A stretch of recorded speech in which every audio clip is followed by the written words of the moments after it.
Hello बच्चों, चलिए प्रश्न पढ़ते हैं। तो प्रश्न में दिया गया है, स्वाभाविक प्रतिरक्षा किसके द्वारा प्राप्त होते हैं। तो हमारे पास विकल्प है प्रतिरक्षी पदार्थ, बी विकल्प दिया गया है न्यूट्रोफिल्स, सी है बी कोशिकाएं और डी दिया गया है टी कोशिकाएं। तो इस प्रश्न की मुख्य अवधारणा के बारे में हम जान लेते हैं। तो यहाँ लिखेंगे मुख्य अवधारणा। मुख्य अवधारणा है इस प्रश्न की स्वाभाविक, तो यहाँ लिखेंगे स्वाभाविक, या फिर इसे कहा जाता है सहज प्रतिरक्षा। तो लिखते हैं यहाँ पर सहज प्रतिरक्षा के बारे में ये प्रश्न दिया गया है।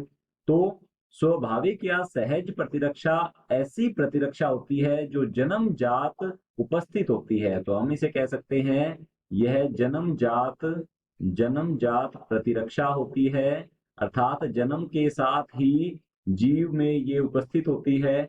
इसके अलावा यह अविशिष्ट प्रकार की होती है, अविशिष्ट प्रतिरक्षा होती है, अर्थात सभी प्रतिजनों के लिए एक सा व्यवहार दर्शाती है।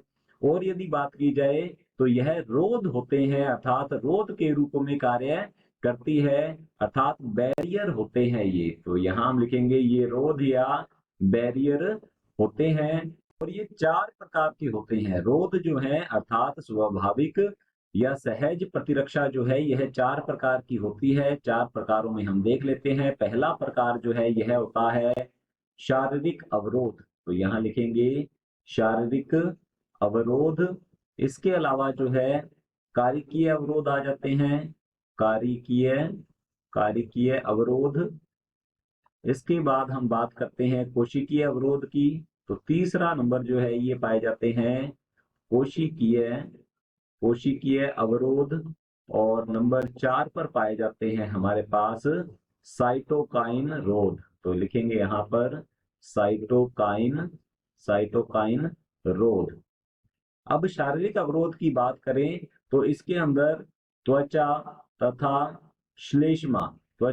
श्लेष्मा ये शारीरिक अवरोध के रूप में कार्य करते हैं। कारिकीय अवरोध में जैसे कि हम कह सकते हैं लार तथा आंसू में पाए जाने वाले लाइसोजाइम जो हैं ये सूक्ष्म जीवों को मारते हैं, नष्ट करते हैं। इसके अलावा जठर रस में पाया जाने वाला HCl, तो HCl जो है यह भी एक प्रकार से हम कह सकते हैं कारिकीय अवरोध में कार्य करेगा। कोशिकीय अवरोध में आ जाती हैं जैसे कि न्यूट्रोफिल्स।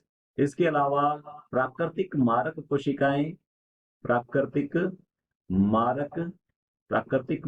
कोशिकाएं, नेचुरल किलर सेल्स। और आ जाएंगी इसके अंदर वृहत भक्षकाणु, ये कोशिकीय अवरोध के रूप में कार्य करती हैं। साइटोकाइन रोध में आ जाती हैं विषाणु संक्रमित जो कोशिकाएं होती हैं, वे इंटरफेरोन का स्राव करती हैं और ये इंटरफेरोन अन्य स्वस्थ कोशिकाओं को संक्रमण से बचाता है। तो हमारा जो प्रश्न है स्वाभाविक प्रतिरक्षा किसके द्वारा प्राप्त होते हैं, तो विकल्प दिया गया है प्रतिरक्षी पदार्थ। तो प्रतिरक्षी पदार्थ जो है ये हमारा विकल्प गलत होगा, क्योंकि प्रतिरक्षी पदार्थ जो है यह स्वाभाविक प्रतिरक्षा का उदाहरण नहीं है। यह उपार्जित या जिसे अर्जित प्रतिरक्षा कहते हैं उसका उदाहरण है यह।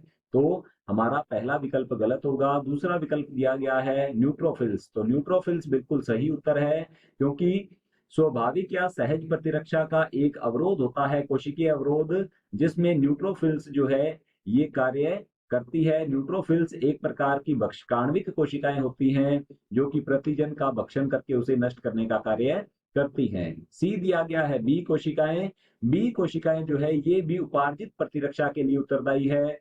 और टी कोशिकाएं दिया गया है ये भी उपार्जित प्रतिरक्षा के लिए उत्तरदायी होती हैं। तो हमारा जो विकल्प सी और डी है दोनों ही गलत होंगे। विकल्प बी बिल्कुल सही उत्तर है। आशा करता हूं आपको समझ में आया होगा। धन्यवाद।